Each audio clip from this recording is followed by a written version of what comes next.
جب ظلم بڑھ گیا تو پھر دعا کی پروردگار مال ہے ان کے پاس، حکومت ہے، پاور ہے، اقتدار ہے، کرسی ہے، اور یہ کرسی کے نشے میں مست ہیں، جو چاہتے ہیں قانون پاس کرتے ہیں، جو چاہتے ہیں آرڈر نافذ کرتے ہیں، ہم مظلوم بے بس ہیں، مدد فرما۔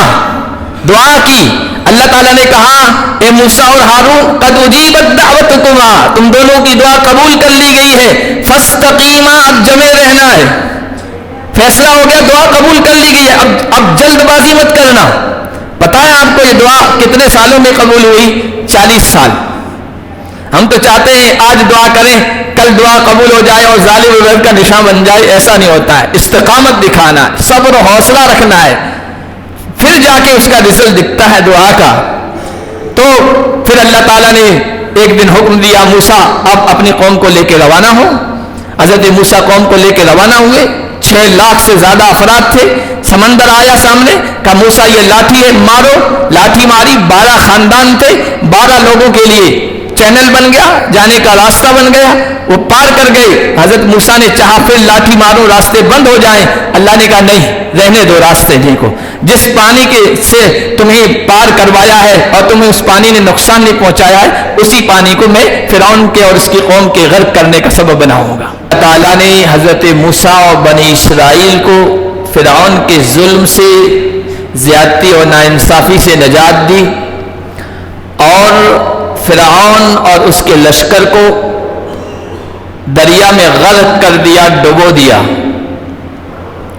تو یہ دن بھی عظیم دن ہے اور اہم دن ہے۔ اسی دن کے بارے میں، اس جیسے دنوں کے بارے میں اللہ نے کہا وَذَكِّرْهُمْ بِأَيَّامِ اللَّهِ، ان کو یاد دلائیے اللہ کے دن۔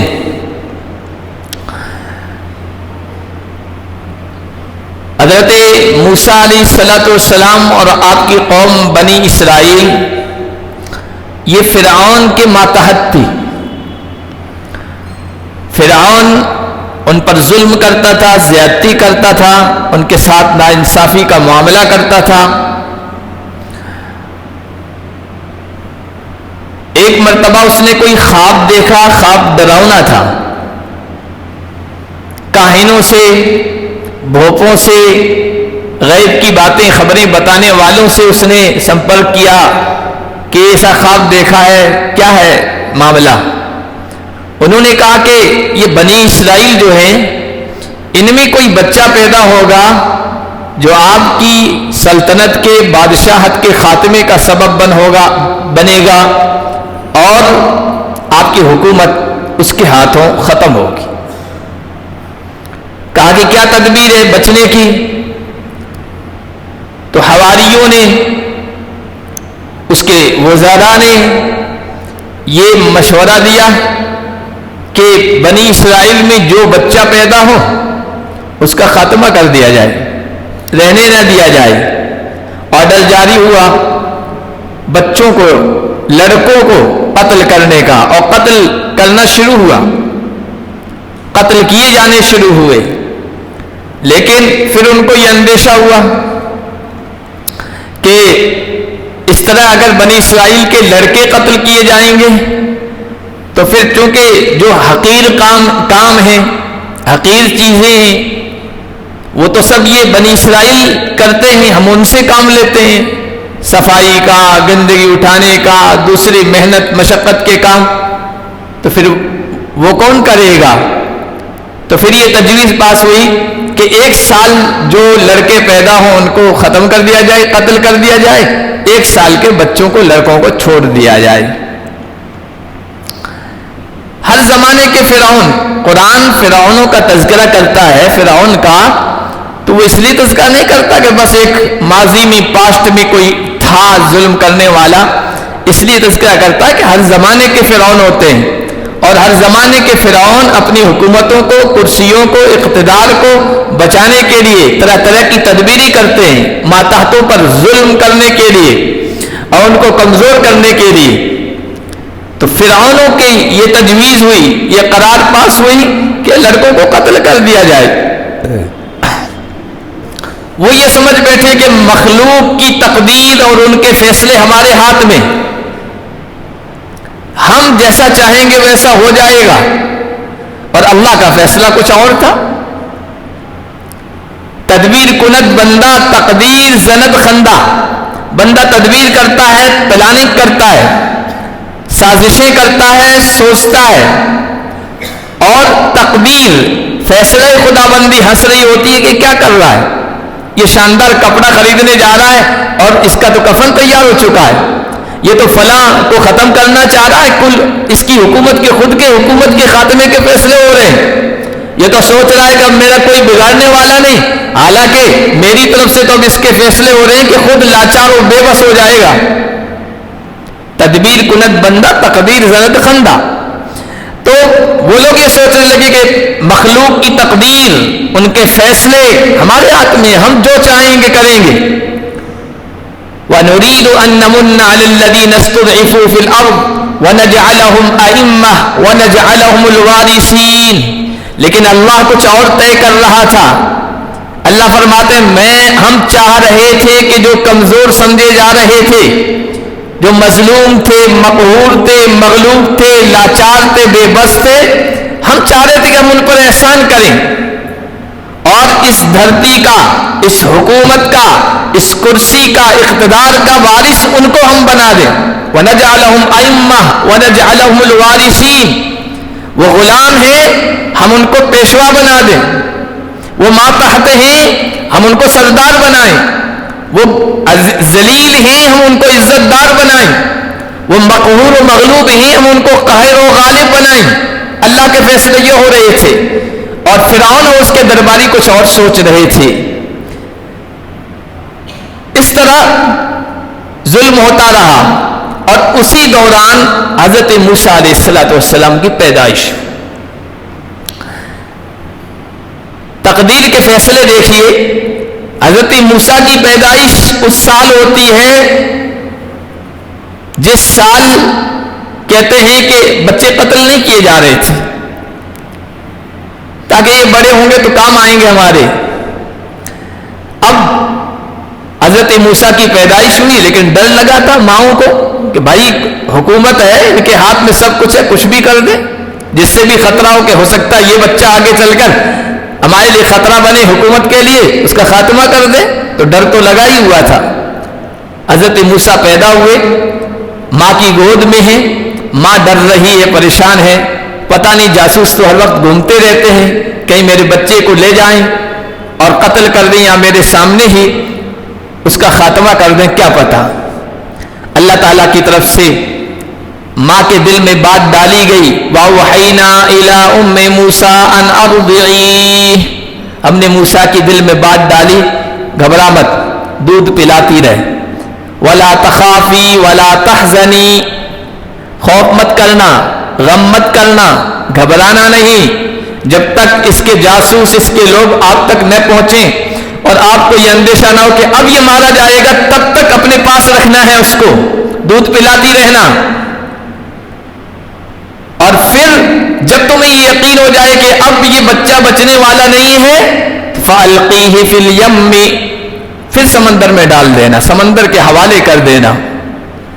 ماں اپنی گود میں بچہ ہے تب بھی ڈر رہی ہے، اندیشے کر رہی ہے، وہ ماں سمندر میں ڈالنے کے لیے تیار ہو جائے گی خود مارنے کے لیے، لیکن اللہ نے دل میں بات بٹھا دی، یقین بٹھا دیا، ڈال دینا، آگے ہمارا کام ہے، یہ بچہ ڈوبے گا نہیں، یہ ختم نہیں ہوگا، اِنَّا رَادُّوهُ إِلَيْكَ، ہم اس کو لوٹائیں گے، تمہاری طرف واپس لوٹائیں گے، اور صرف یہ نہیں کہا کہ لوٹائیں گے، بلکہ یہ کہا وَجَاعِلُوهُ مِنَ الْمُرْسَلِينَ، اس کو ہم رسولوں میں سے بنائیں گے۔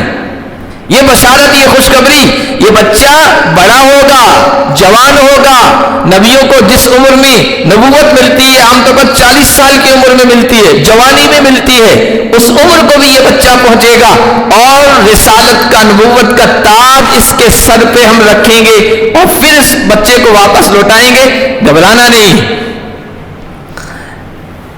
ماں نے بچے کو ڈال دیا، صندوق میں رکھ کر سمندر کے حوالے کر دیا، اور وہ صندوق بہتا ہوا اس سمندر کے اس کنارے کی، سمندر کے اس کنارے تک پہنچا جہاں جو دربار کے لوگ ہوتے ہیں، محل کے لوگ ہوتے ہیں، وہ تھے، انہوں نے دیکھا کہ اس طرح صندوق آیا، بچہ ہے، اور بچہ ایسا جو اپنا بچاؤ نہیں کر سکتا، عاجز ہے، بے بس ہے، اس کا کوئی ساتھ دینے والا نہیں، کوئی اس کو بچانے والا نہیں۔ اللہ نے وہیں پہنچا دیا، انہوں نے اس کو اٹھایا، فَالْتَقَطَهُ آلُ فِرْعَوْنَ لِيَكُونَ لَهُمْ عَدُوًّا وَحَزَنًا۔ فرعون کے درباریوں نے اس کو اٹھایا، اور اللہ فرماتے تاکہ یہ بچہ ان کا دشمن بنے، آگے چل کر ان کے لیے غم کا سبب بنے۔ یہ بچہ جب پلے گا، بڑھے گا انہی کے خرچے پر، اور پھر جب یہ اس کے دربار میں پہنچے گا اور کہے گا میں اللہ کا نبی ہوں، اللہ کا پیغمبر ہوں، تب ان کو پتا چلے گا کہ اوہو یہی بچہ ہمارے لیے چیلنج بن گیا۔ جس بچے کو ہم کمزور سمجھ رہے تھے، یہ اللہ کی تدبیر ہوتی ہے، یہ اللہ کے فیصلے ہوتے ہیں، اور اللہ کی تدبیر اور فیصلوں کے آگے دنیا والے عاجز و بے بس ہوتے ہیں۔ دربار میں پہنچا، دربار میں بچے کو لے کے تو آگے، اب پریشانی، بچہ رو رہا ہے، پورے دربار کو آسمان پہ اٹھائے ہوئے، دائیں آ رہی ہے دودھ پلانے والیاں، کسی کا دودھ قبول نہیں کر رہا ہے۔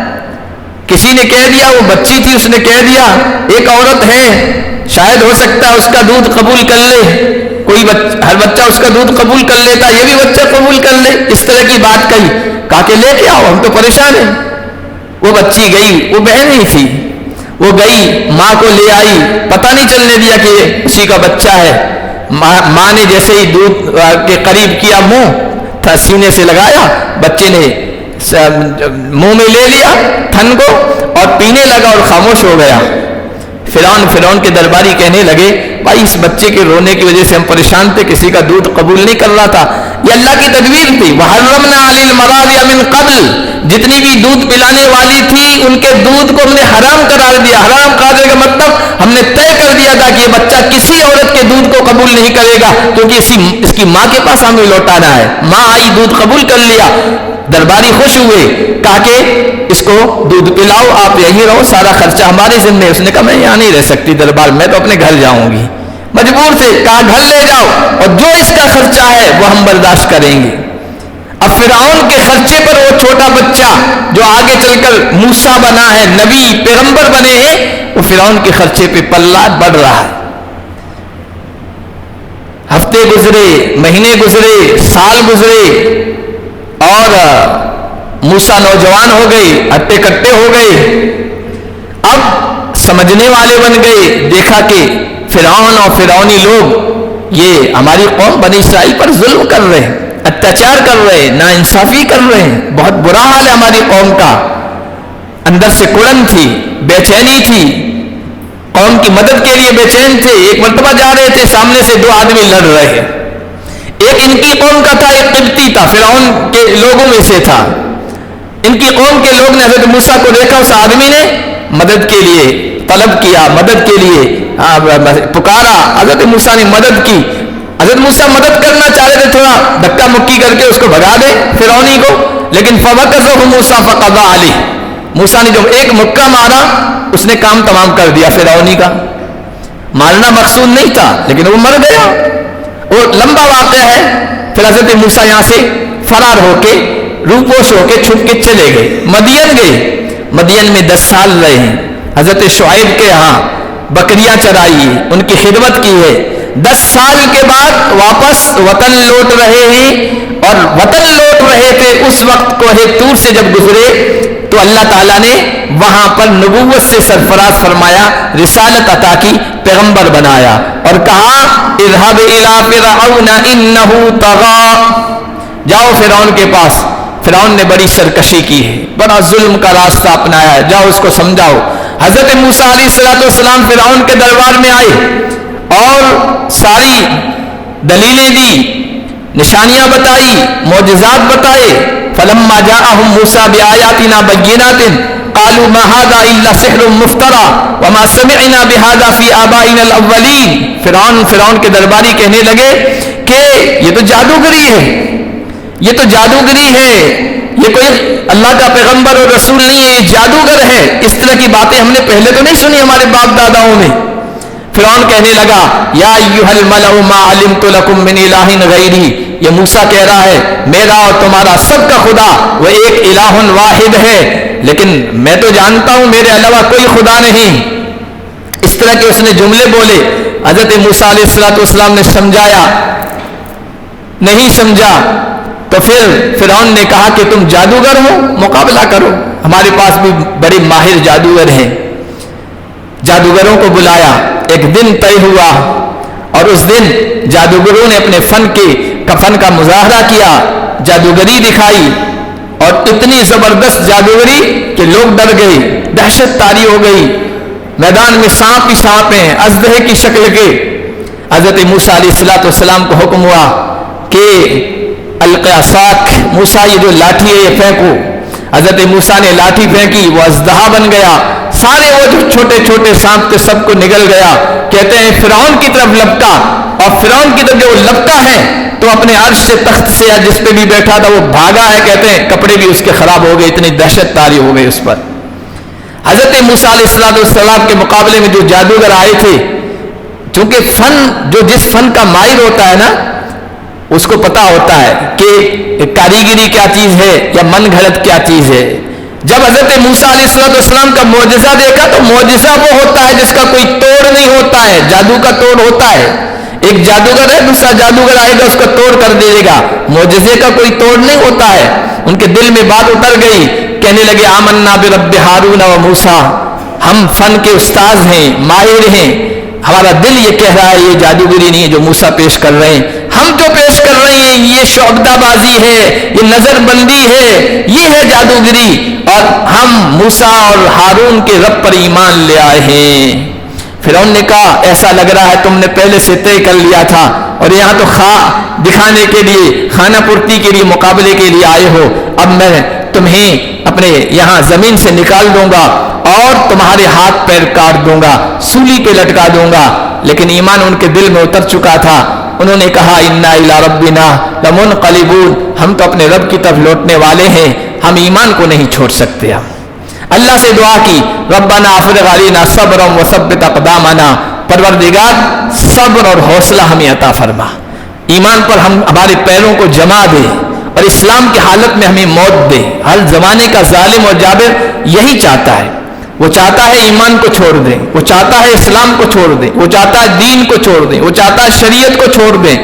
وہ جو ظلم و جبر کی شکلیں اختیار کرتا ہے اس کا مقصد یہی ہوتا ہے یہ ہمیں خدا مان لیں، ہمارے زیر نگیں ہو جائیں، ہمارے سامنے چونچ چرانے کریں، ہم جو کہیں وہی کریں، یہاں تک کہ ہم کفر اور شرک پر مجبور کریں تو وہ کرنے کے لیے تیار ہو جائیں، ورنہ یا تو قبرستان ہے یا کچھ اور ہے ان کے لیے۔ یہی ہر زمانے کا ظالم کہتا ہے، لیکن اس کے مقابلے میں ایمان والوں کا بھی وہی مظاہرہ ہونا چاہیے، وہی اعلان ہونا چاہیے جو جادوگروں نے کہا تھا سب کچھ لے لو، جان لے لو، جان دے دیں گے، مال لے لو، قربان کر دیں گے، اسباب لے لو، دے دیں گے، لیکن افرغ علینا صبرا وثبت اقدامنا، پروردگار سے کہتے ہیں پروردگار ایمان جیسی دولت ہم سے نہیں جانی چاہیے، اس سے ہمیں محروم مت رکھنا۔ چنانچہ جب یہ معاملہ دیکھا تو پھر فرعون کے درباریوں نے کہا کہ بھائی ان کو اس طرح چھوڑ دیں گے تو یہ زمین میں فساد پھیلائیں گے اور پھر ہماری حکومت کے لیے خطرہ بنیں گے، چیلنج بنیں گے۔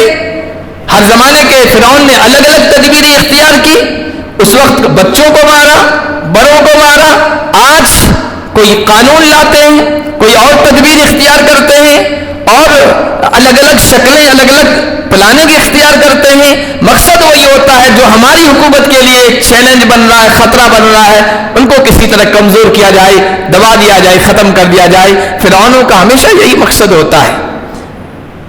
حضرت موسیٰ علیہ السلام نے سمجھایا، قوم کہنے لگی موسیٰ بڑا ظالمانہ وقت ہے، بڑا مایوسی والا وقت ہے، یہ ظلم پہ آمادہ ہے، کیا کریں؟ حضرت موسیٰ نے کہا استعینوا باللہ واصبروا، اللہ سے مدد طلب کرو، صبر کرو، نماز پڑھو، اللہ سے رجوع کرو، اللہ سے تعلق قائم کرو، اللہ سے لو لگاؤ۔ اللہ اس دھرتی کا مالک ہے، کوئی فرعون نہیں ہے۔ ان الارض للہ یورثها من یشاء من عبادہ، یہ زمین، یہ دھرتی اللہ کی ہے، اللہ جسے چاہتا ہے وارث بناتا ہے۔ اس وقت کا پہیہ ہے، یہ گھومتا ہے، چکر لگاتا ہے. آج کسی کے پاس حکومت ہے، کل کسی کے پاس ہوگی، پرسوں کسی کے پاس ہوگی. کتنے بڑے بڑے حکومت کرنے والے آئے، آج ہے ان کا نام و نشان. ہزاروں سال تک حکومت کرنے والے، ان کی حکومت ختم ہو گئی، اور ان کی بھی حکومت ختم ہو گئی جن کے بارے میں کہتا تھا ان کی سلطنت میں سورج کبھی غروب نہیں ہوتا ہے. انگریزوں کے بارے میں آج وہ ایک چھوٹے سے جزیرے میں وہ سلطنت سمٹ گئی ہے. پہلے بھی آئے ظالم جابر، بعد میں بھی آتے رہیں گے. اور ان الارض للہ یورثها من یشاء من عبادہ، یہ دھرتی اللہ کی ہے، اللہ جسے چاہتا ہے اس کو وارث بناتا ہے. ظالموں کے لیے اللہ نے اس دھرتی پر ٹکنا نہیں لکھا ہے. ظالموں کی پوری تاریخ اٹھا کے دیکھیے، ظالم چاہے مسلم حکمراں ہو چاہے نان مسلم حکمراں ہو. ہم یہ نہیں کہتے کہ مسلمان ہوگا تو اس کی حکومت باقی رہے گی. ظالم ظالم ہے، چاہے مسلم ہو چاہے نان مسلم ہو. ظالموں کے لیے اللہ نے اس دھرتی پر ٹکنا نہیں لکھا ہے. تاریخ اٹھا کر دیکھ لیجئے، مسلم حکمرانوں کی بھی تاریخ اٹھا کر دیکھ لیجئے. موجودہ چاہے سیریا ہو چاہے عراق ہو چاہے یمن ہو چاہے کوئی اور خطہ ہو زمین کا، جہاں پر جس نے بھی ظلم کی راہ اپنائی ہے، 20 25 30 40 سال سے زیادہ ظالم ٹکے نہیں ہیں. جب اللہ کے فیصلے آئے ہیں تو ذلیل ہو کے مرے، عبرت کا نشانہ بن کے مرے، ذلیل ہو کر چوہوں کی طرف بھاگنا پڑا ہے. یہ ظالموں کے لیے. ظلم کے ساتھ حکومت نہیں چل سکتی. علامہ ابن تیمیہ نے لکھا حکومت کفر کے ساتھ چل سکتی ہے، شرک کے ساتھ چل سکتی ہے، ظلم کے ساتھ نہیں چل سکتی.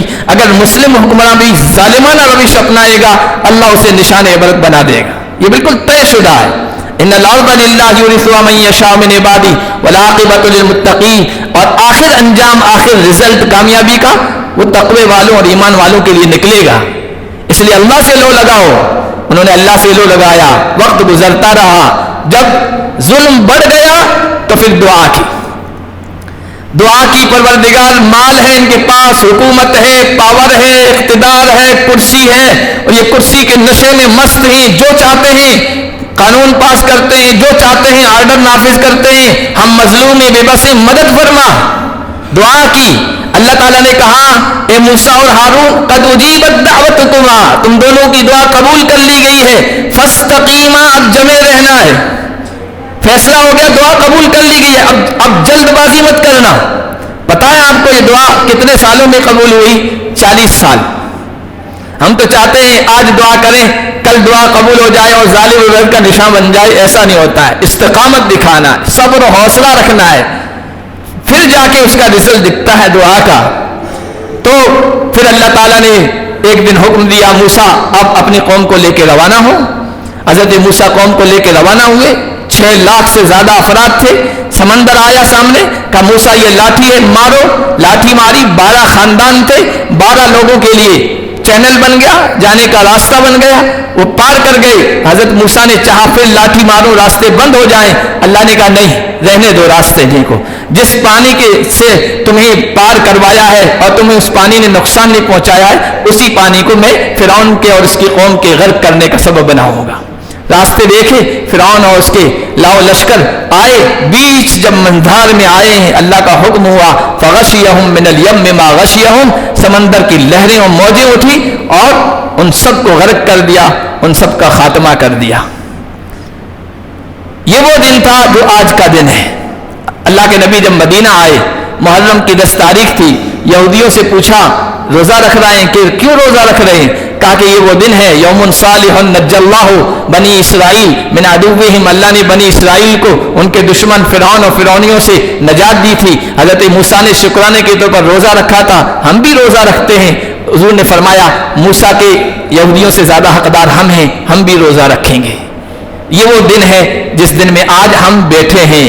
یہ ہے ایام اللہ، اللہ کا خاص دن ہے. اب یہ واقعہ بتاتا ہے کہ دیکھو جب ظلم کے حالات بنتے ہیں، جبر کے حالات بنتے ہیں تو پھر انسان کو مایوس نہیں ہونا چاہیے. حالات آتے ہیں اور اللہ کی طرف سے مدد بھی آئے گی، لیکن مدد کب آئے گی یہ اللہ کی حکمتوں پر منحصر ہے. ہم جلد بازی کرتے ہیں. اللہ جلد بازی کو نہیں دیکھتا, اللہ اپنی حکمتوں کو دیکھتا ہے, لیکن اللہ کی مدد آئے گی ضرور. حالات مشکل ہیں لیکن سیجعل اللہ بعد عسر یسرا, اللہ مشکل کے بعد آسانی پیدا کرے گا, بلکہ مشکل کے ساتھ ساتھ اللہ کی لطف اور مہربانیاں شروع ہو جاتی ہیں. اور اللہ آسانی کیسے پیدا کرے گا, وہ اللہ پر چھوڑ دو, تمہارا جو کام ہے وہ تم کرو, اللہ سے لو لگاؤ. مسجدیں شہید ہو رہی ہے تو نماز پڑھو, پہلے اور بعد کی حالت میں کوئی فرق نہیں آ رہا ہے تو پھر وہ تم مدد والا راستہ نہیں اپنا رہے ہو, نصرت والا راستہ نہیں اپنا رہے ہو. ہونا تو یہ چاہیے کہ ہماری مسجدیں نمازیوں سے بھر جائیں, 5 وقتہ, صرف جمعہ میں نہیں 5 وقتہ نمازیں اسی طرح بھر جائیں, تب اللہ کی طرف سے مدد آئے گی. اللہ پھر یہ ہوگی کہ ہاں یہ بندے واقعی میری مدد چاہ رہے ہیں, نصرت چاہ رہے ہیں, تو مشکل کے بعد آسانی ہوگی. حضور نے فرمایا اعلم ان فی الصبر علی ما تکرہ خیرا کثیرا, جو چیزیں ناگوار ہیں, جو فیصلے تمہیں پسند نہیں آتے ہیں, ان پر صبر کرو گے, حوصلہ رکھو گے, اللہ اس میں بہت بڑی بھلائی رکھ دے گا. وَإِنَّ النَّصْرَ مَعَ الصَّبْرِ, اللہ کی مدد صبر کے ساتھ, حوصلے کے ساتھ آتی ہے. وَأَنَّ الْفَرْجَ مَعَ الْكَرْبِ, اللہ کی طرف سے آسانی آتی ہے نا, وہ پریشانی کے بعد آتی ہے. وَأَنَّ مَعَ الْعُسْرِ يُسْرًا, ہر مشکل کے ساتھ اللہ کی طرف سے یسر اور آسانی, بلکہ ڈبل آسانی آئے گی. اس لیے حوصلہ کے ساتھ اللہ سے لو لگائے رکھنا ہے اور یہ یقین رکھنا ہے واللہ غالب علی امرہ, اس دھرتی پر قانون اللہ کا چلتا ہے, یہ دھرتی اللہ کی دھرتی ہے, یہ حکومت اللہ کی حکومت ہے, زمین اللہ کی زمین ہے, اللہ کے قانون سے کوئی باہر نہیں ہے. اس کا جب فیصلہ آئے گا نا تو سب تدبیریں پڑی رہ جائے گی. وقد مکروا مکر اللہ وقد مکروا مکرا, انہوں نے بھی تدبیریں کی, اللہ نے بھی تدبیریں کی. اللہ نے کہا وَكَذَلِكَ جَعَلْنَا فِي كُلِّ قَرْيَةٍ أَكَابِرَ مُجْرِمِيهَا لِيَمْكُرُوا فِيهَا, صرف فرعون نے سازشیں نہیں کی تھی, ہر خطے ہر علاقے میں فرعون ہوتے ہیں, بڑے فرعون ہوتے ہیں, مجرم ہوتے ہیں, وہ چالیں چلتے ہیں, وہ منصوبہ بندی کرتے ہیں, وہ پلاننگ کرتے ہیں, وہ سازشیں کرتے ہیں. وَمَا يَمْكُرُونَ إِلَّا بِأَنفُسِهِمْ, اور ان کی چالیں خود ان پر الٹی پڑ جائیں گی. وَمَا يَشْعُرُونَ, انہیں احساس تک بھی نہیں ہوگا. فَأَتَى اللَّهُ بُنْيَانَهُم مِّنَ الْقَوَاعِدِ, اللہ ایسے طریقے سے آئے گا, اللہ کے فیصلے اس طریقے سے آئیں گے وہ سوچ بھی نہیں سکتے. وہ ہکے بکے رہ جائیں گے کہ ہم تو یہ چاہ رہے تھے اور یہ ہو گیا, یہ کیسے ہو گیا, کیسے کیا ہو گیا, تم سمجھ رہے تھے سب کچھ ہمارے ہاتھ میں ہے, تمہارے ہاتھ میں نہیں ہے, فیصلے اللہ کی طرف سے آتے ہیں. تو یہ اللہ تعالیٰ کی طرف سے ہوتا ہے. ان اللہ لا یملی للظالم, اللہ ظالم کو مہلت دیتا ہے, مہلت دیتا ہے, ڈھیل دیتا ہے, وہ سمجھتا ہے کوئی پکڑ کرنے والا نہیں. حتی اذا اخذہ لم یفلتہ, پھر جب پکڑ آتی ہے نا تو چھٹپٹاتا ہے لیکن اللہ چھوڑتا نہیں ہے. وکذلک اخذ ربک اذا اخذ القری, تمہارے رب کی پکڑ اسی طرح ہوتی ہے جب ظالم بستیوں کو پکڑتا ہے. ان اخذہ علیم شدید, بے شک اس کی پکڑ بہت سخت ہوتی ہے, جسے فرعون کے ساتھ ہوئی, اس دن ہوئی تھی جس دن میں ہم بیٹھے. اللہ سے لو لگائیے, تعلق بڑھائیے. حالات آ رہے ہیں نا, آزمائشیں آ رہی ہیں, تو یہ آزمائش ہے کہ اللہ کا عذاب ہے. کیسے پتہ چلے گا ہمیں کہ اللہ کی طرف سے آزمائش ہے کہ اللہ کی طرف سے عذاب ہے؟ علماء نے لکھا آزمائشوں کے بعد اگر لوگوں کا تعلق اللہ سے جڑ جائے, نماز نہیں پڑھ رہے تھے اب نماز پڑھنے لگ جائیں, قرآن کی تلاوت کرنے لگ جائیں, اللہ کے حکموں کی فرما برداری کرنے لگ جائیں, تو سمجھو کہ آزمائش ہے اور اس میں وہ کامیاب ہو جائیں گے. اور اگر پہلے جیسے یہ حالت ہے, کوئی چینجنگ بھی نہیں ہے, تو پھر یہ اللہ کا عذاب ہے. اللہ کا عذاب کسی ظالم کی شکل میں ہوتا ہے, کسی ظالمانہ قانون کی شکل میں ہوتا ہے. اللہ پاک ہم سب کی حفاظت فرمائے.